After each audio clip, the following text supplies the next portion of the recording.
అరే! ఈరోజైతే జీతం వచ్చేసింది. నేనైతే కంపల్సరీ ఈరోజు మంచి శారీ తీసుకోవాలి. లేకపోతే నేను బయటికెళ్ళిపోవాలి. మొన్న చూశాను గదా! మంచి శారీ ఉంది. దాంట్లో ఇప్పుడే ఫస్ట్ జీతం వచ్చింది. జీతం వచ్చిన తర్వాత నాకు నచ్చిన విధంగా ఖర్చు పెట్టేసుకోవాలి.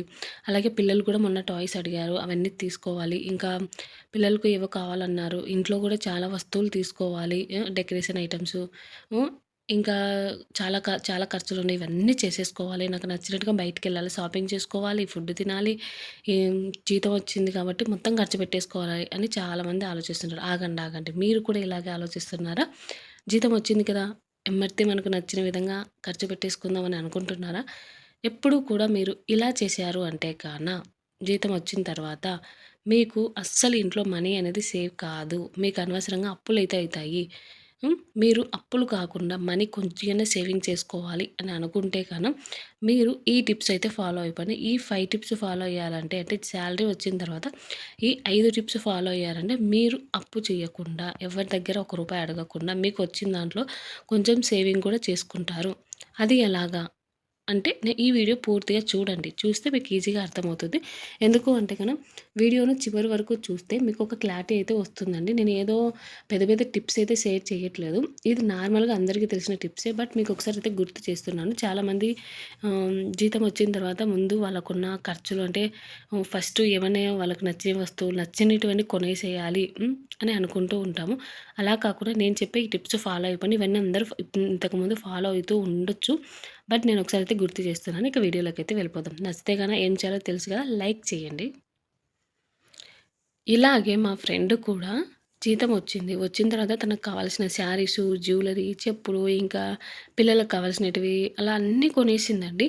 అంటే ఇంటి రెంట్ అవన్నీ ఓకే. పర్లేదు. అవన్నీ కట్టేసుకుంటాం మినిమమ్‌గా ఉండేటివి. కానీ కొద్దిగా కూడా అమౌంట్ సేవ్ చేసుకోకుండా, ఎమర్జెన్సీకి కూడా పెట్టుకోకుండా, ఏం చేసుకోకుండా మొత్తం ఖర్చు పెట్టేసింది.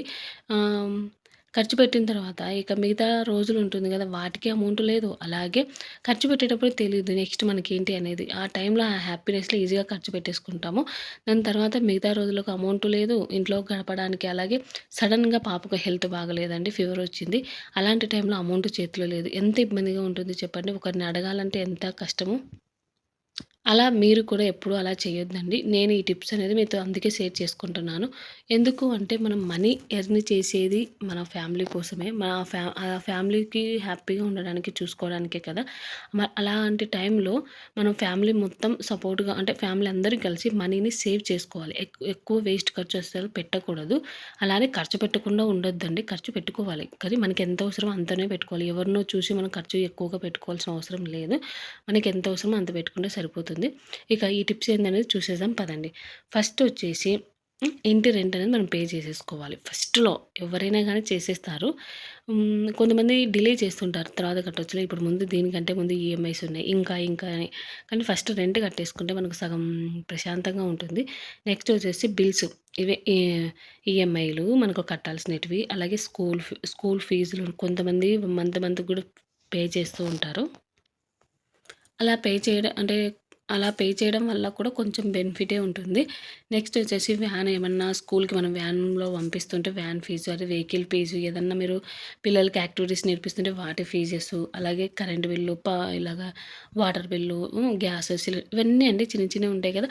అవన్నీ ఇంట్లో అవసరాలు మొత్తం మనమైతే పే చేసేసుకోవాలి స్టార్టింగ్‌లోనే. 5వ తారీఖు లోపు ఇవన్నీ చేసేసుకోవాలి. ఇక నెక్స్ట్ వచ్చేసి ఇప్పుడు బిల్స్ అన్నీ మనం ఏమేం కట్టాలనుకుంటున్నామో అవన్నీ కట్టేసుకున్నాము. ఇక నెక్స్ట్ సేవింగ్ చేసుకోవాలి. సేవింగ్ ఇంకెక్కడుంటుందండి అమౌంట్ సేవింగ్ చేసుకోవడానికి అంటే సేవింగ్ చేయడం అనేది ఫస్ట్ చెప్పాలంటే ఫస్ట్ సేవింగే చేసుకోవాలి. కానీ ఇప్పుడున్న పరిస్థితులలో మనకు మెయిన్‌గా కట్టాల్సినటువన్నీ కట్టేస్తే దాని తర్వాత కొద్దిగా అమౌంట్ అన్నా ఉంటుంది కదా! దాంట్లోంచి కొంచెం సేవ్ చేయండి. మొత్తం అవసరం లేదు. ఎందుకంటే మనం మళ్ళీ మిగతా డేస్ కూడా సర్వే అవ్వాలి కాబట్టి కొంచెం సేవింగ్ చేయండి. మీకొచ్చే జీతాన్ని బట్టి మీకు 10,000 వస్తుంది. ఒక రూ. 1000 పక్కన పెట్టేసుకోండి ముందే. అలా సేవింగ్ అయితే చేసుకోవాలండి. సేవింగ్ చేసుకోకుండా మనం ఖర్చయితే పెట్టుకోకూడదు. స్టార్టింగే సేవింగ్ చేసుకోవాలి. కానీ ఇవన్నీ ఖర్చులు ఉంటాయి కదా! ఈ ఖర్చులు ఉంటాయి కాబట్టి ముందైతే ఖర్చులను పెట్టేసుకోవాలి. ఇవన్నీ కంపల్సరీ పెట్టాల్సినటివి. ఎందుకంటే రెంటు, గ్యాస్ బిల్లు, అలాగే ఆహ్, కరెంటు బిల్లు, పిల్లలకు స్కూల్ ఫీజుకు, వ్యాన్‌కు ఇవన్నీ అయితే మనం ఆటోమేటిక్‌గా ప్రతి నెల పెట్టేసుకోవాలి. ఇవి కాకుండా మనము సేవింగ్ అనేది కొద్దిగా అయితే చేసుకోవాలండి. నెక్స్ట్ వచ్చేసి ఎమర్జెన్సీకి కూడా కొంచెం పక్కన పెట్టుకోండి. సేవింగ్ వేరు, ఎమర్జెన్సీ వేరండి.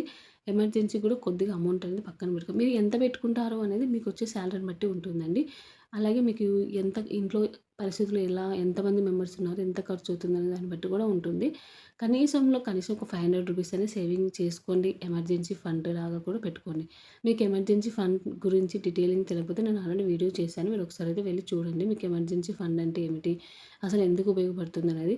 ఎమర్జెన్సీ ఫండ్ అంటే మామూలుగా అయితే 3 మంత్స్ మీ సాలరీ మీకు సాలరీ ఎంతొస్తుందో 3 మంత్స్ సాలరీ మీరు సేవింగ్స్‌లో పెట్టుకోవాలి. ఎమర్జెన్సీ ఫండ్‌లో పెట్టుకోవాలండి.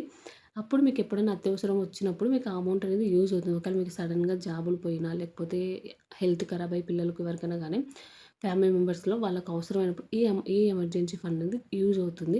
ఎమర్జెన్సీ ఫండ్ లేకపోతే వేరే వాళ్ళ దగ్గర మనం వెళ్లి అప్పు అయితే అడగాలి కదా! అలా ఎవరి దగ్గర మనం ఒక్క రూపాయి కూడా అడగకుండా ఈ ఎమర్జెన్సీ ఫండ్ అయితే మనకైతే యూజ్ అవుతుంది. అలాగే హెల్త్ ఇన్సూరెన్స్ కూడా మీరు తీసుకోండి. ఇప్పుడు పెట్టే మీరు 1000 అంటే ఇప్పుడు పెట్టే 10,000, 5,000 మీకు రేపు పొద్దున లక్షలలో మనం హాస్పిటల్ బిల్స్ పే చేయాల్సిన టైం వస్తుంది. అలాంటి టైంలో ఈ హెల్త్ ఇన్సూరెన్స్ అనేది కంపల్సరీ మీకైతే యూజ్ అవుతుందండి. ఇక నెక్స్ట్ వచ్చేసి ఇంక మిగిలింటది కదా! ఎంతో కొంత కొద్దిగా అమౌంట్ అయితే మిగిలింటది కదా! ఆ డబ్బుతో మీ నెల మొత్తాన్ని సర్వే అవ్వడానికి ట్రై చేయండి. ఎందుకు అంటే మనము ఓన్లీ 5 డేస్ అంటే 5వ తారీఖు వరకు బిల్ పేమెంట్ చేయమన్నాను. మిగతా డేస్ అన్నీ మనం సర్వే అవ్వాలి గదా! ఇక 25 డేస్ అనేది మనం సర్వే అవ్వాలి గదా! కాబట్టి ముందుగా సేవింగ్ చేసుకోండి. ఎమర్జెన్సీ ఫండ్ గూడా పెట్టేసుకున్న తర్వాత మిగిలిన అమౌంట్‌తోని మాత్రమే మీరు మిగతా మంత్ మొత్తం మీరు సర్వే అవ్వాలి. వాటిలో కూడా మీరు ఎక్కువగా వేస్ట్ ఖర్చులనేది లేకుండా చూసుకోండి. హ్మ్. ఎమర్జెన్సీ ఫండ్ ఉండడం వల్ల మీకు భవిష్యత్తులో ఉపయోగపడుతుంది. అలాగే సేవింగ్స్ ఉండడం వల్ల మీకు సడెన్‌గా ఏదైనా ఖర్చొచ్చినా కూడా సేవింగ్స్ అనేది యూజ్ అయితే అవుతుందండి. మీరు ఈ 5 టిప్స్ ఒకసారి ఫాలో అవ్వండి. సాలరీ వచ్చిన వెంటనే ఈ 5 టిప్స్ ఒకసారి నోట్ చేసుకోండి. ఒకసారి చెప్తాను చూడండి. ఇవి ఎందుకంటే నేను ఇవన్నీ ఫాలో అయితే కంపల్సరీ అవుతానండి. ఫస్ట్‌దొచ్చేసి ఇంటి రెంట్ అనేది పే చేసేసుకోవాలి. చాలామంది ఇంటి రెంట్ పే చేసుకోకుండా వాళ్ళొచ్చి అడిగిన తర్వాత ఇంక చాలా టైం తీసుకుంటారు. అలా కాకుండా ముందుగానే మీరు ఏమంటారు పే చేసేసుకున్నామంటే మనకు కూడా ఎప్పుడైనా పే చేయాల్సిందే కదండీ! ఎందుకు నెగ్లెక్ట్ చేయడం? అనవసరంగా అనిపించుకునే దానికంటే ముందే పే చేస్తే సరిపోతుంది గదా! మనకు కూడా ఒక బర్డెన్ దిగిపోతుంది. ఓకే. మొత్తం పేమెంట్స్ అయిపోయినాయి. నేనైతే ఇలానే ఆలోచిస్తానండి. ఫస్ట్ పేమెంట్స్ అన్నీ అయిపోయాయంటే ఉన్న దాంతో నేను అడ్జస్ట్‌మెంట్ చేసేస్తాను. వాళ్ళని అడ్జస్ట్ అయ్యడం కంటే మనం అడ్జస్ట్‌మెంట్ చేసుకోవడం బెస్ట్ గదా! Next bills. ఈ బిల్స్ అన్నీ కూడా మొత్తం అయిపోవాలండి. మాకైతే ఎవరికైనా అప్పు ఉంది అంటే నాకు చాలా భయము. కాబట్టి నేను ఏది కూడా బిల్స్ అవన్నీ కూడా మొత్తం సెట్ చేసేసుకుంటాను. ఇక నెక్స్ట్ సేవింగ్స్. సేవింగ్స్ అనేది ఇప్పుడు ఇంత అని కాదు. ఎంతో కొంత అయితే సేవింగ్ చేస్తాను. సేవింగ్ చేయడం ఒక్కసారి అలవాటైతే మనకొక మత్తు పదార్థంలాగా అండి. సేవింగ్ చేయాలి. ఎక్కడైనా మనం ఒక రూపాయి ఎక్స్‌ట్రా ఖర్చు పెడుతుంటే వేరే వాళ్ళు పెడుతున్నారు మనకు బాధలేస్తది. అయ్యో! వీళ్ళు అనవసరంగా ఇక్కడ వేస్ట్ ఖర్చు పెడుతున్నారు. ఎందుకింత అని. కానీ వాళ్ళకది అవసరం అయ్యుండొచ్చు. బట్ మనకలాగా అనిపిస్తుంది.